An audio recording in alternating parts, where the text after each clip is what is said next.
2024, as you know, was the hottest year in recorded history. The past 10 years have been the hottest 10 years on record. We have seen in recent years unprecedented fires in the West Coast and in Canada, and we're seeing the horrific situation in LA right now. We have seen unprecedented flooding in China, displaced millions of people there. Unprecedented drought in Brazil, Africa, and elsewhere. And in southern Africa, people are dying because of the drought and their inability to grow crops. Billions of people have been sweltering in Europe and elsewhere in unprecedented heat waves. In the midst of all of that, President-elect Trump has said that climate change is a hoax. You will be, if confirmed, one of the leading spokespeople in this country, representing us throughout the entire world. Do you agree with President-elect Trump that climate change is a hoax? Well, first off, Senator, it was great to meet with you as well. I believe that climate change is real, as I told you. As far as President Trump goes, the context that I've heard him speak about it was with a criticism of policies that have been acted because of climate change, and I think that he's concerned about the economic costs of some policies where there's a debate and a difference of opinion between parties. I would respectfully disagree with you. I think he has called it a hoax time and time and time again. And I would just say for the record that, and let me ask you this question, all right? Some of us have used the word existential threat.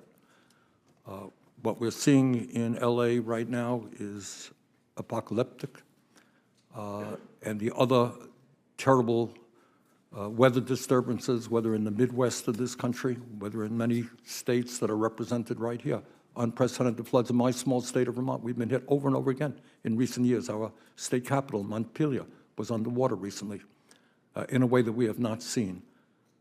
Would you describe climate change as an existential threat, meaning that there must be an urgency to get our act together, to address it?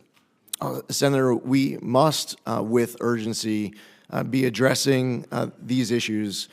And today, as we talk about any way at all that the EPA can do its part to make sure that our air and water are cleaner, healthier, Staying on safer. the one, look, EPA has enormous responsibilities over an enormous number of areas. I'm focusing on picking up what Senator Whitehouse said. I worry very much. Do you have kids? Yes, Senator. Okay. I worry. Many of us have kids. We have grandchildren. This is serious stuff. This is beyond politics, my friends. This is the future of humanity.